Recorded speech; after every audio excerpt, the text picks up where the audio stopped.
எல்லாருக்கும் வணக்கம். இன்னைக்கான பதிவு என்ன அப்படின்னு பார்த்தீங்கன்னா, திருவண்ணாமலை கிரிவலம் செல்லும் பொழுது நம்ம செய்யக்கூடியது என்ன, செய்யக்கூடாதது என்ன அப்படின்றத நம்ம பார்க்க போகிறோம். பௌர்ணமி அப்படின்னாலே நமக்கு கிரிவலம் அப்படின்னோடே திருவண்ணாமலை கிரிவலம் தான் எல்லாருக்குமே ஞாபகம் வரும்.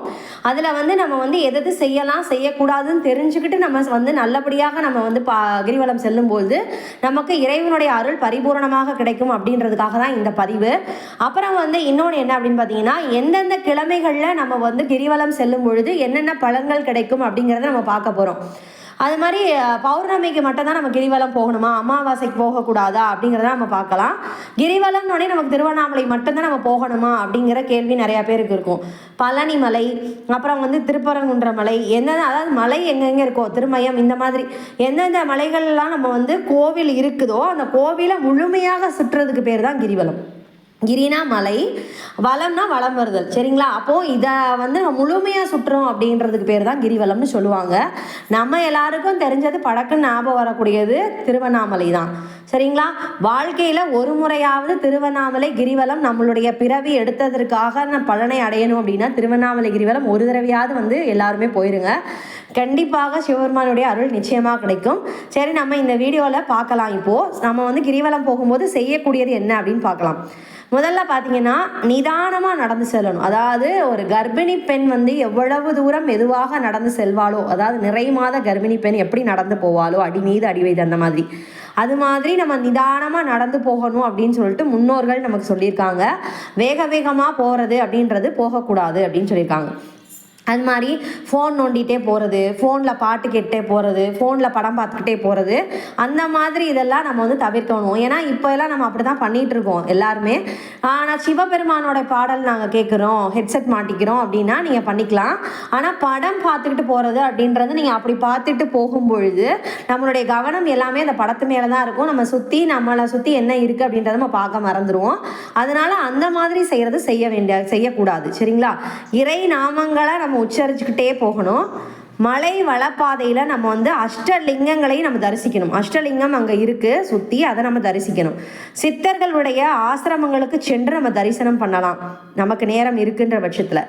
முடிந்தால் கிரிவலம் ஆரம்பிக்கும் மற்றும் முடியும் இடத்துல தீபம் ஏற்றி நம்ம வழிபடலாம். நம்ம கோவில் வாசலில் நீங்கள் ஆரம்பிக்கிறீங்க அப்படின்னா நம்ம சூடம் ஏற்றி ஆரம்பிக்கிறவங்க இருப்பாங்க, அந்த மாதிரி நம்ம சொல்லியிருக்காங்க. அடுத்தது உடல் மற்றும் மனதை நம்ம சுத்தமாக வச்சுக்கிடணும். அடுத்து அமைதியாகவும் பக்தியுடனும் கிரிவலம் செய்யணும்.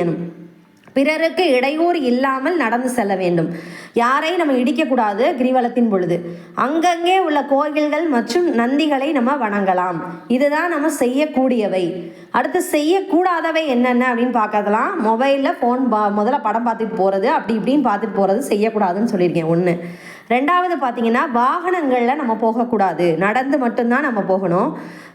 மூணாவது அவசரமாகவோ வேகமாகவோ போகக்கூடாது, சரிங்களா? கிரிவல பாதையில் பேசிக்கிட்டே போகக்கூடாது. இப்போ நம்ம ஒரு கூட எல்லாரும் போகிறோம், கூட சொந்தக்காரவங்களாம் வராங்க அப்படின்னா அவங்கள்ட்ட நம்ம பேசிக்கிட்டே போகக்கூடாது. எதையுமே நம்ம பேசிட்டு போகக்கூடாது, சரிங்களா? சாமியை தரிசிக்க கோவிலுக்குள் கூட்ட நெரிசலில் செல்ல முயற்சிக்கூடாது. எல்லாரையும் முன்னாடி தள்ளிட்டு அப்படி நம்ம முன்னாடி போகிறோம் அப்படின்னு நினைக்கக்கூடாது. நம்ம வெளியிலேருந்தே நம்ம கும்பிட்றதுனா கும்பிட்டுக்கலாம்.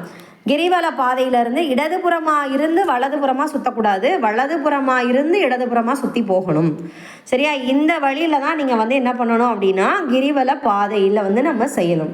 இப்போ என்ன செய்யணும் செய்யக்கூடாது அப்படிங்கிறத நம்ம பார்த்துட்டோம்.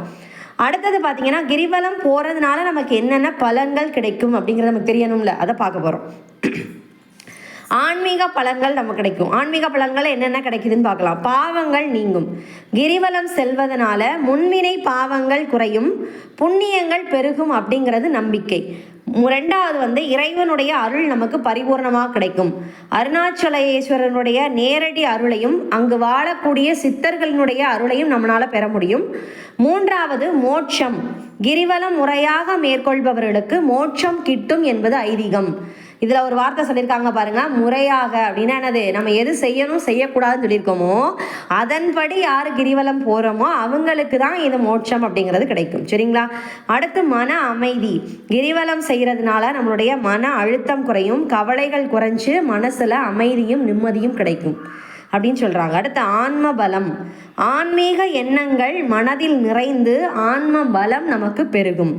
எல்லா வேண்டுதலும் நிறைவேறும். நம்பிக்கையோடு கிரிவலம் செய்து வந்தோம் அப்படின்னா நம்ம நினைச்சதை அருணாச்சலேஸ்வரர் நடத்தி கொடுப்பார். அடுத்து பிறவி பிணி அகலும். பிறவி பிணி நீங்கவும் கர்ம வினைகள் குறையவும் கிரிவலம் நமக்கு உதவுகிறது. இதெல்லாமே நடக்குது. இது எல்லாமே பார்த்தீங்கன்னா ஆன்மீக பலன் நமக்கு. இப்போ உடல் ஆரோக்கியத்திற்கு எந்த வகையில் நமக்கு கிரிவலம் பலன் செய்யுது அப்படின்னு பார்க்கலாம். உடல் நலம் மேம்படும். நடந்து செல்றதுனால நம்மளுடைய உடல் ஆரோக்கியம் மேம்படும். நோய்கள் தீரும் அப்படிங்கிறது நம்பிக்கை. கிரிவலம் செய்யும் பொழுது நம்மளுடைய நோய்களை தீர்க்கக்கூடிய ஆற்றல் நமக்கு கிடைக்குது அப்படின்னு சொல்கிறாங்க. ஏன்னா அது சித்தர்கள் வாழக்கூடிய பூமி. அவங்க அவங்களுடைய அருள் எல்லாமே நமக்கு இந்த பௌர்ணமியில் பரிபூரணமாக கிடைக்கும் அப்படின்னு சொல்கிறாங்க. அங்கே இருக்கக்கூடிய மலை அப்படின்னாலே மூலிகை செடியெல்லாம் நிறையா இருக்கும். அந்த செடிகளுக்கு பௌர்ணமி அமாவாசை நாட்களில் அந்த செடிகளுடைய மகத்துவம் அப்படிங்கிறது வெளியில் வரும். அந்த சக்தி வெளியில் வரும்னு சொல்கிறாங்க. பௌர்ணமியில் மட்டும் சில மூலிகைகளுக்கு சக்தி அதிகமாகும்.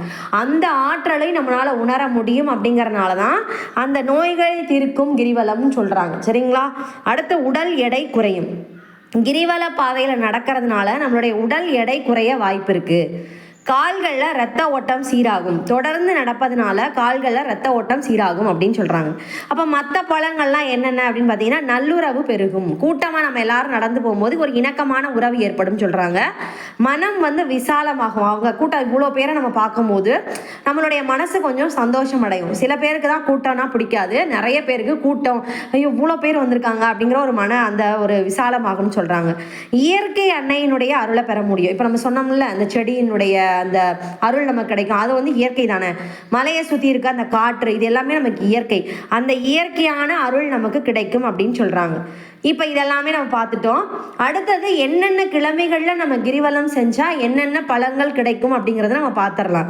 ஞாயிற்றுக்கிழமையில் இப்போ நம்ம இன்னைக்கு தான் கிரிவலம் போக போகிறோம். இன்னைக்கு நைட்டு நமக்கு ஆரம்பிக்குது அப்படின்ற போது இன்னைக்கு நம்ம ஞாயிற்றுக்கிழமை நம்ம செய்யும் போது சிவலோக பதவி கிடைக்கும், நோய்கள் நீங்கும். திங்கட்கிழமை செய்யும் பொழுது இந்திர பதவி கிடைக்கும், பாவங்கள் குறைந்து புண்ணியங்கள் பெருகும். திருமண தடை இருக்கிறவங்க திங்கட்கிழமையில போனீங்க அப்படின்னா திருமண தடை நீங்கி திருமணம் ஆகும். செவ்வாய்க்கிழமை கடன் வறுமை நீங்கும், தீவினைகள் போகும், சகல சம்பத்துகளும் தேடி வரும். சகல சம்பத்துகள் அப்படின்னா எல்லா புகழும் நமக்கு கிடைக்கும்னு அர்த்தம். கர்ம வினைகள் நீங்கும், நினைத்த காரியம் உடனே கைகூடணும் அப்படின்னா செவ்வாய்க்கிழமைகளை நீங்க தேர்ந்தெடுக்கலாம். புதன்கிழமை கலைகளில் தேர்ச்சி கிடைக்கும். ஆயக்கலைகள் 64 அப்படின்னு நம்ம சொல்லுவாங்க இல்லையா, அந்த இதுல கலைகள்ல நமக்கு தேர்ச்சி கிடைக்கும். மோட்சம் கிட்டும், நியாயமான உத்தியோக உயர்வு கிடைக்கும், தொழில் திறமை ஏற்படும், வாரா கடன் வசூலாகும், பெண்களுக்கு தீர்க்க சுமங்கலித்துவம், சந்தான பாக்கியம் அப்படின்னா குழந்தை பாக்கியம் கிடைக்கும்.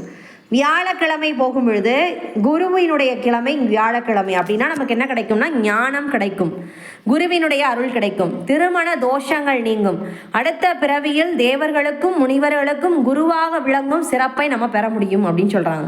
வெள்ளிக்கிழமை நம்ம போனோம் அப்படின்னா மகாலட்சுமியினுடைய அருள் கிடைக்கும், வைகுண்ட பதவி கிடைக்கும், செல்வம் கிடைக்கும், குழந்தை பாக்கியம் நமக்கு கிடைக்கும். சனிக்கிழமை போகும்போது பிறவி பிணை அகலும், பிறவி பிணி அகலும். பொதுவாக பார்த்தீங்கன்னா பௌர்ணமி நாட்களில் கிரிவலம் செய்வது இவ்வளவு சிறப்பு வாய்ந்ததாக கருதப்படுது. சரிங்களா? அன்று சந்திரனுடைய கதிர்கள் நம்ம மீது படும்போது உடல் குளிர்ச்சி அடைஞ்சு மனம் அமைதி கிடைக்கும் அப்படிங்கிறது நம்பிக்கை. வருஷத்தில் 365 நாளும் நம்ம கிரிவலம் போகலாம். இதில் என்னென்ன கிழமைகளில் உங்களுக்கு என்னென்ன தேவையோ அந்த மாதிரி நாட்களில் நீங்கள் தேர்ந்தெடுத்து நம்ம செய்யும் பொழுது நம்மளுடைய முழுமையான பலன்கள் நம்ம கிடைக்கும் அப்படின்றது தான் நம்பிக்கை. இப்போ அடுத்து நம்ம பௌர்ணமி மட்டும்தான் போகணுமா, அமாவாசையில் போகக்கூடாதா அப்படின்னு ஆரம்பத்தில் ஒரு கேள்வி கேட்டிருந்தோம். அதற்கான பதில் நம்ம இப்போ சொல்லிடலாம். அமாவாசையிலையும் நம்ம என்ன பண்ணலாம் அப்படின்னா போகலாம். அமாவாசையில் போகும் பொழுது நம்ம நினைத்த காரியம் நிச்சயமாக கைவிடும் என்பது நம்பிக்கை. அமாவாசையில் பலி கொடுத்தா நம்ம ஜெயிக்கலாம் அப்படின்றதெல்லாம் ஆரம்பத்தில் முன்னாடி போர் வீரர்கள் அந்த ராஜாக்கள் காலத்தில் இருந்திருக்கு. அது உங்களுக்குமே தெரியும். அதுதான் இப்போ நம்ம சொல்கிறோம். ஒரு தொழிலே ஆரம்பிக்கிறோன்னா நிறைஞ்ச அமாவாசையில் ஆரம்பிங்க, நல்லா இருக்கும் அப்படின்னு சொல்லுவோம்ல, அதுதான் அது. பொதுவாக பார்த்தீங்கன்னா பொருள் வேண்டுபவர்கள் பௌர்ணமியிலும் அருள் வேண்டுபவர்கள் அமாவாசையிலும் கிரிவலம் செய்வது மரபு என்று சொல்லப்படுகிறது. சித்தர்கள் முனிவர்கள் போன்றோர்கள் அமாவாசை நாட்களில் கிரிவலம் சிவனின் அருளை பெற்றதாக ஐதீகம். இப்பயே தெரியுதா உங்களுக்கு அமாவாசை அப்படிங்கிறது எவ்வளோ சிறப்பு வாய்ந்ததாக கருதப்படுதுன்னு பார்த்துக்கோங்க. அமாவாசை நாட்களில் கிரிவலம் செல்வதோடு அன்று விரதம் இருந்து முன்னோர்களுக்கு தர்ப்பணம் கொடுப்பதும் வழக்கமாக உள்ளது. அதனால நமக்கு பித்ரு தோஷமும் நீங்கும். அன்னைக்கு நம்ம அமாவாசை அன்னைக்கு போகும்போது பித்ருக்களுடைய ஆசீர்வாதம் நமக்கு கிடைக்கும் அப்படின்னு சொல்கிறாங்க. இதுதான் இந்த திருவண்ணாமலை வந்து கிரிவலம் போகும்பொழுது நம்ம என்னென்ன செய்யலாங்கிறத பற்றி இந்த பதிவு. உங்களுக்கு நிச்சயமாக இந்த பதிவு வந்து பயனுள்ளதாக இருந்திருக்கும் அப்படின்னு சொல்லி நான் நம்புகிறேன். உங்களுக்கு இந்த பதிவு பயனுள்ளதாக இருக்கும் நீங்கள் நினைக்கிறீங்க அப்படின்னா, கிரிவலம் யார் யார் உங்களுடைய உறவினர்கள் யார் போகிறாங்களோ அவங்க எல்லாருக்கும் இந்த பதிவை அனுப்பிச்சி விட்டு அவங்களும் தெரிஞ்சுக்கிட்டு பலன்களை அடையட்டும் அப்படின்னு நான் வேண்டிக்கிறேன். சிவபெருமானுடைய அருள் எல்லாருக்கும் எனக்கு வந்து நிச்சயமாக கிடைக்கணும்னு நான் வேண்டிக்கிறேன். இன்னைக்கு கிரிவலம் போகும் பொழுது எல்லாருக்காகவும் நான் வேண்டிக்கிறேன். நன்றி, வணக்கம்.